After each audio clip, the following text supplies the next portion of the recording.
Welcome to Trinity Wesleyan Church Online. We are so glad to have you here today. We've been praying for you, and we're excited for what God is going to be speaking to you today. Put Jesus first. When you wake up in the morning, put him first.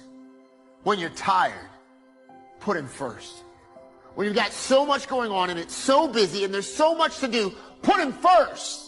The reality is that you can make it without the things that are stressing you out. But you can't make it without Jesus. You've got to put Jesus first.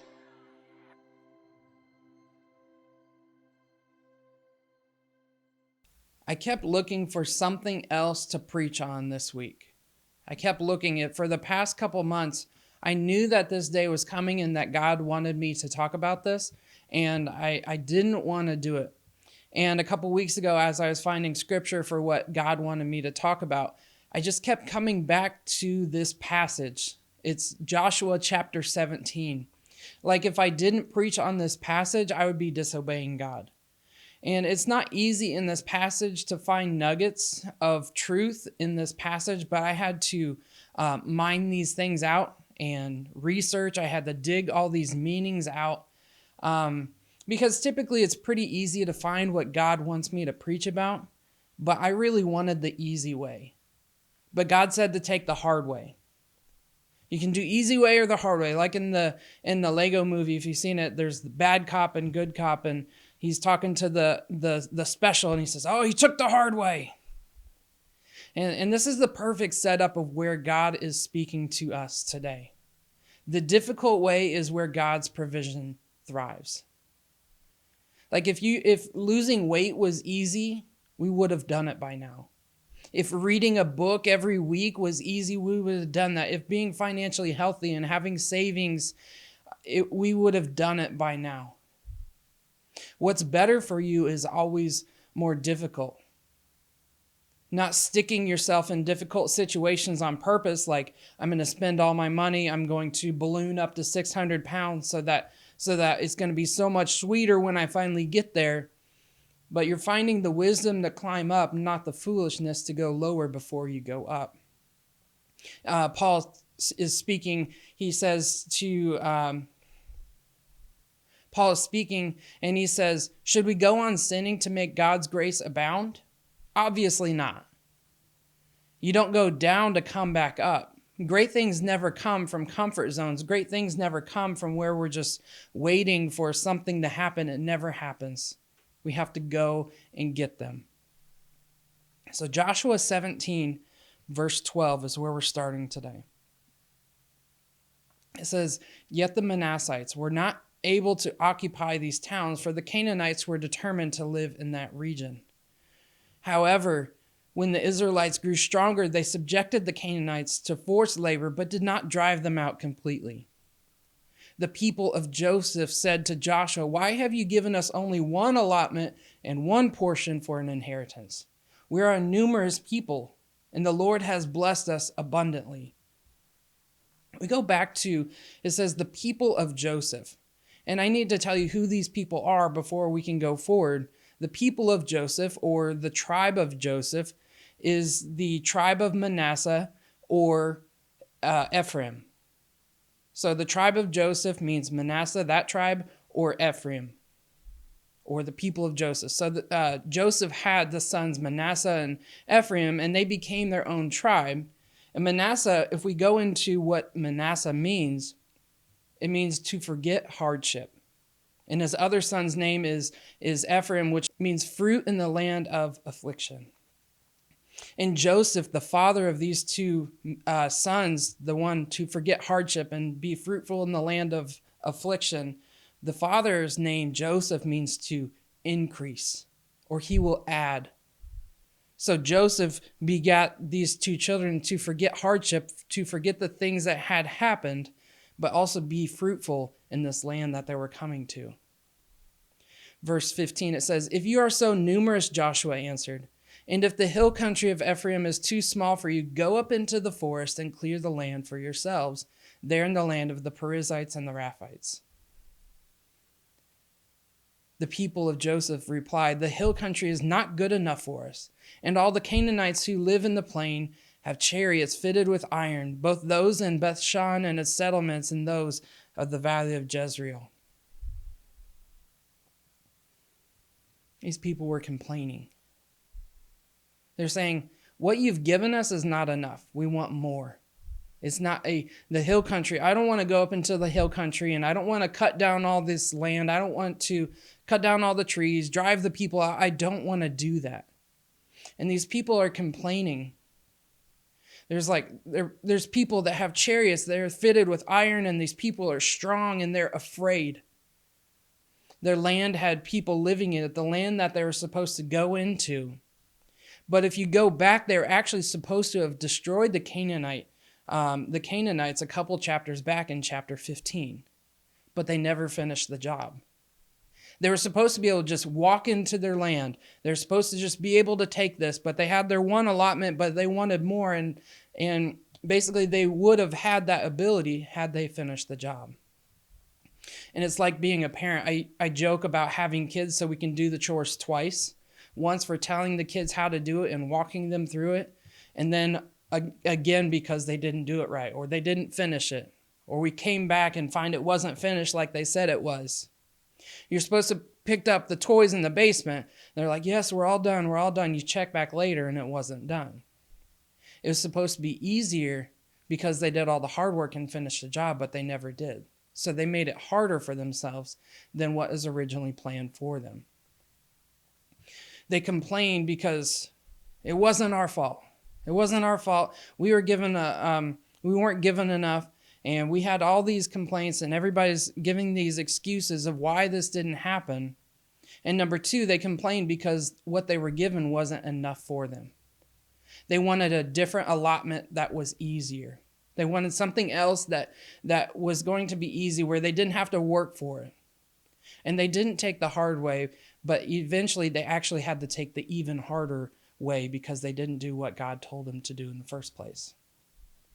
Verse 17 in chapter 17, it says, "But Joshua said to the tribes of Joseph, to Ephraim and Manasseh, 'You are numerous and very powerful. You will have not only one allotment, but the forested hill country as well. Clear it, and its farthest limits will be yours. Though the Canaanites have chariots fitted with iron, and though they are strong, you can drive them out.'" They didn't take the hard way at first, but then they had to take the harder way to get what they wanted. You want to get more land? He's saying, go get more. If you want it, go get it. You have a lot of people. You have powerful people. You won't only get one allotment, but you can have two allotments. And they're like, "Oh, great." And he's like, "If you go work for it," they're like, "Not so great." He says, clear the forest, clear the trees, clear the people out, and do what you're supposed to have done in the first place. And they might have chariots, but you have more people and you're stronger. If you want it, go get it. They didn't take the harder way, but now they had to take the hardest way. He's saying, go make it happen. If that's what you want, go do it.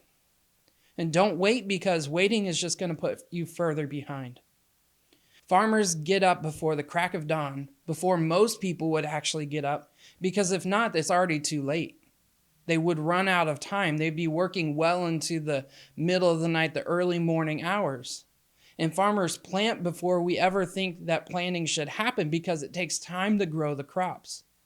I would think that you should do it when the time is right, would be like when it's like 60 or 70 degrees, go and plant. But farmers are planting in late winter, early spring. If you waited for the right time to plant, you're going to miss your opportunity. And many people want the reward, but they want none of the risk. They want the great things. They want the great responsibility without the difficulties. They want more money to come in, but they're not willing to go work for it. And life just doesn't work that way.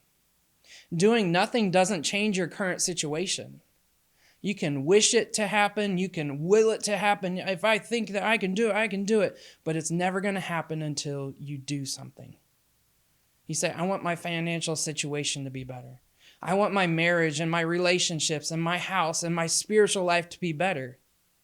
If you don't take the difficult steps, if you don't do the life change seriously, it's never going to change.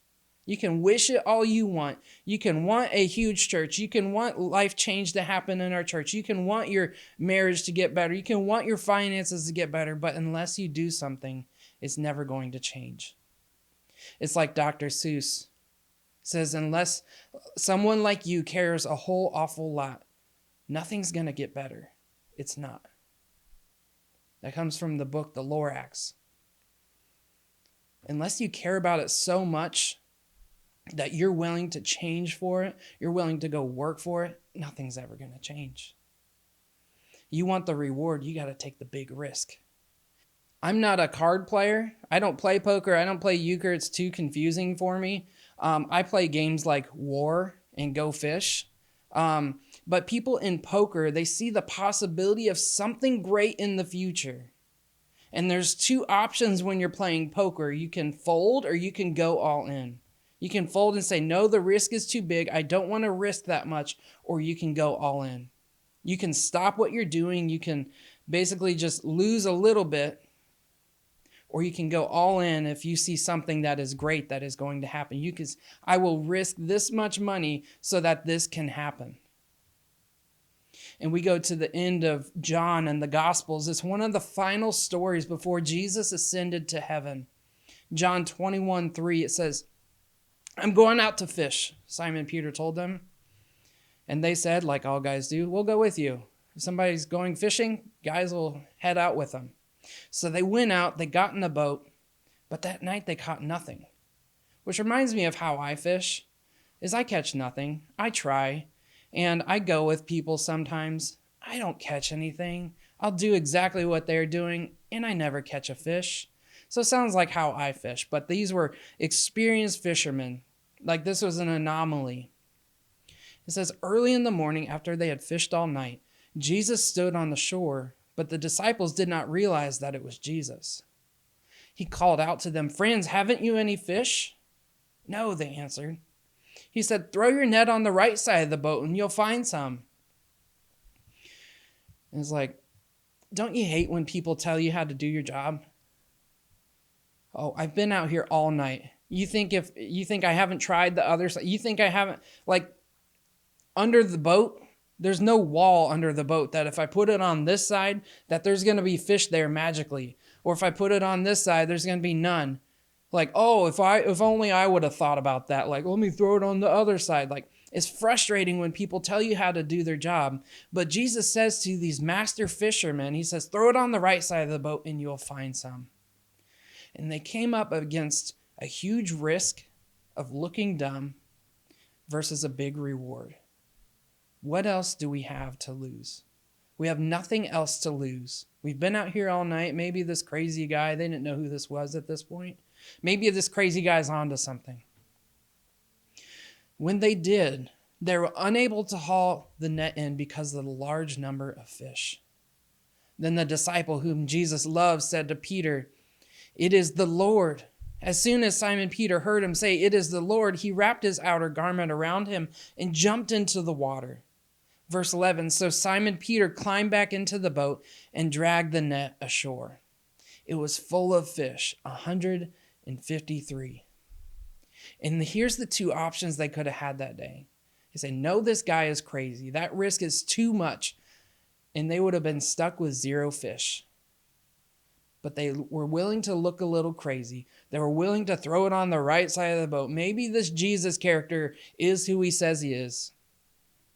And so they had a huge risk of looking stupid. But when they actually did it, they had 153 fish. I've never caught 153 fish in my life. And they caught it all at once. It goes on, it says, but even with so many fish, the net was not torn. Jesus said to them, come and have breakfast. None of the disciples dared ask him, who are you? They knew it was the Lord. Jesus came, took the bread and gave it to him, and did the same with the fish. Jesus took part in the reward from the risk. And it seems dumb that they just put it over on the other side, but look what Jesus did. If you follow me versus following yourself, you know what, we're done. Like, I've been out here all night. I'm not putting my net back in. I'm sore. I'm tired. I'm not doing this. I'm not listening to this yahoo who doesn't know what fishing is. But look what happened when they listened to Jesus. Even they didn't know it was Jesus speaking to them at first. Without taking a risk, there is no reward.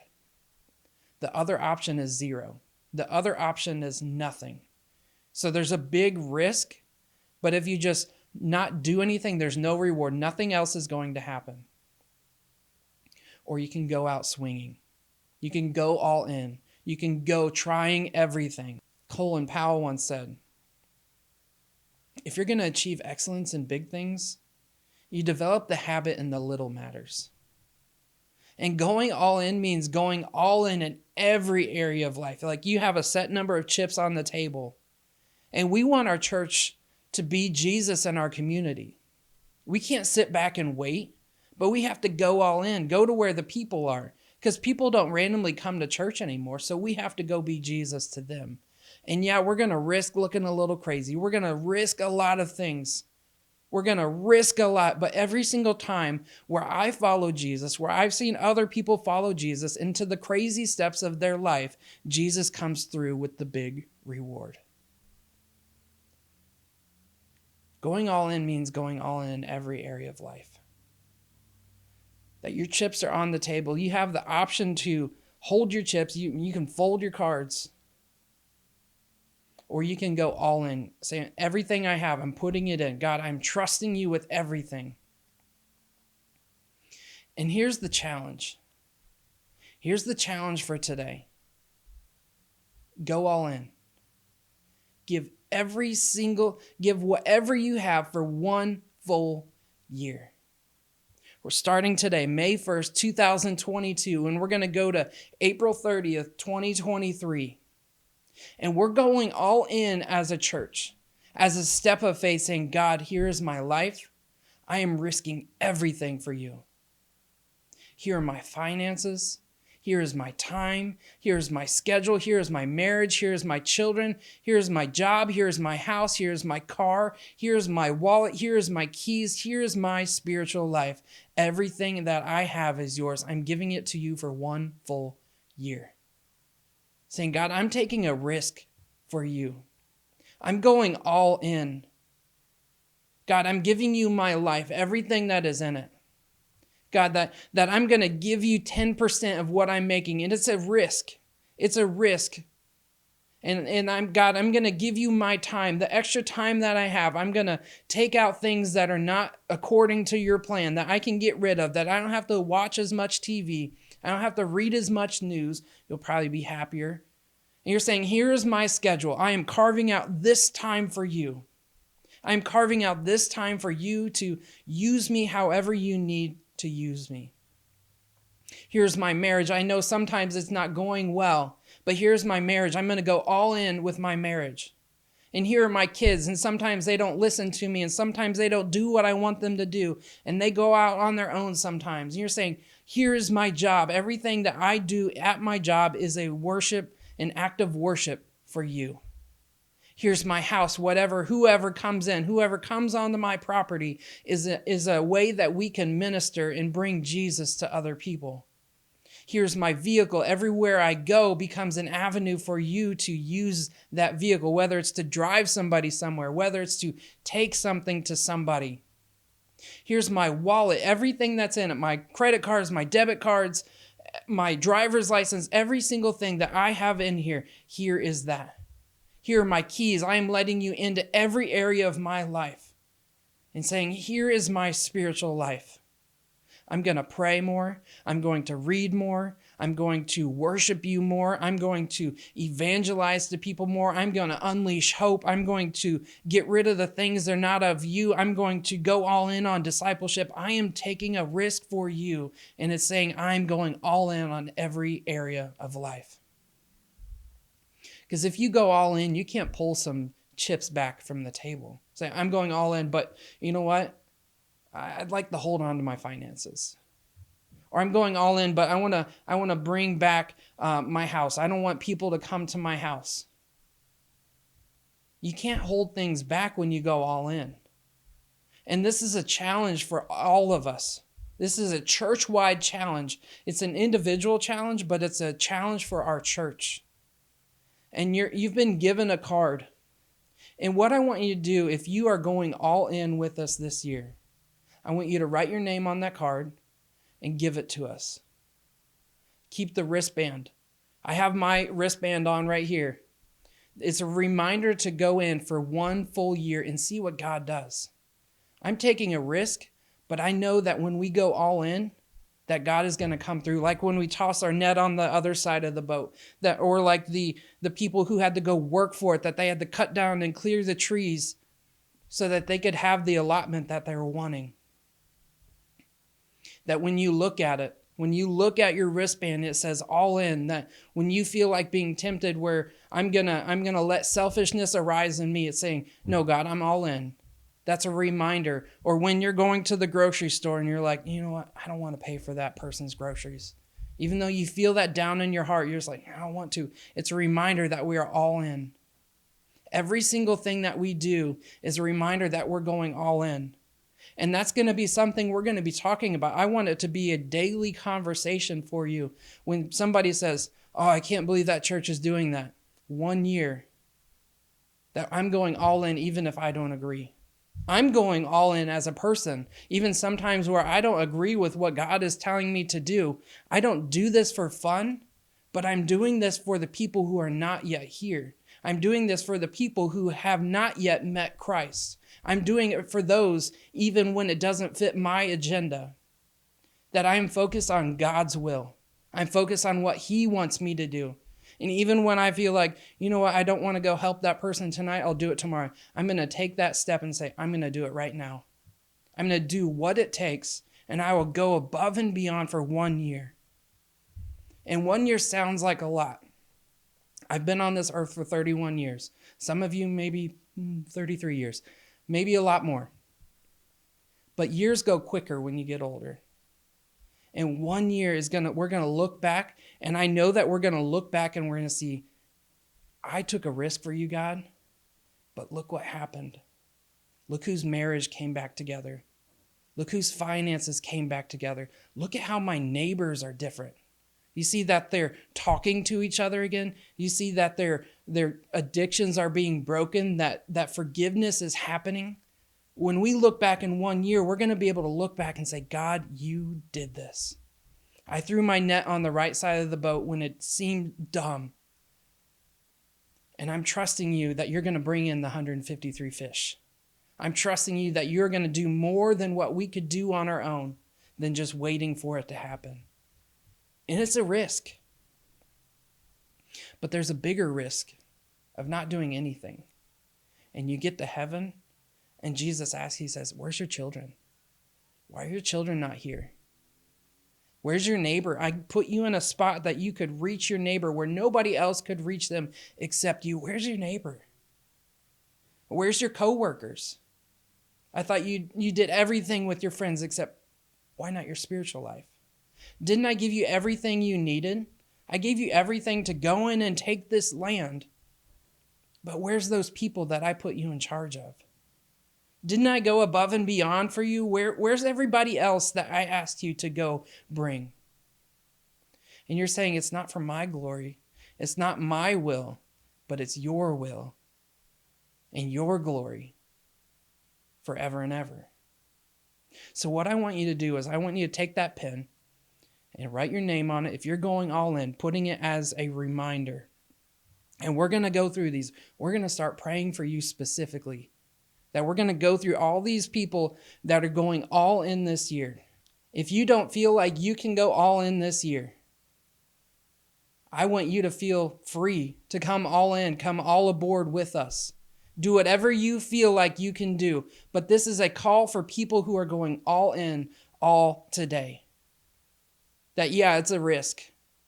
But throughout history, throughout the Bible, where we go all in as Christians, as followers of God, God doesn't leave us.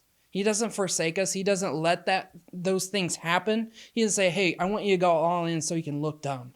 I want you to go all in so that you can do all this work and nothing happen. I want you to go all in so that people can come to know me. and know the love that I have for them and to know the hope that I want to give them. But we can't just wait and sit back. So if you're going all in with us, I want you to take that card, write your name on it, first and last name, put the date on it, and you're going to give that back to us. But what you get out of the deal is you get a cool wristband. You get to keep the pen, which are just the small things. But you get to enjoy the ride that we're going to go on. And we're going to look back in 1 year and just, wow, we're going to celebrate. It's difficult. And God's going to celebrate with us. He's going to say, well done. Let's keep going. But look what happens when we go all in and toss the net on the other side of the boat. So write on the card, keep the pen, keep the wristband as a reminder as you go through your life, as you go through this next year, that it's going to be a reminder that I'm all in. Jesus, I'm all in. I'm all in what you're telling our church to do together.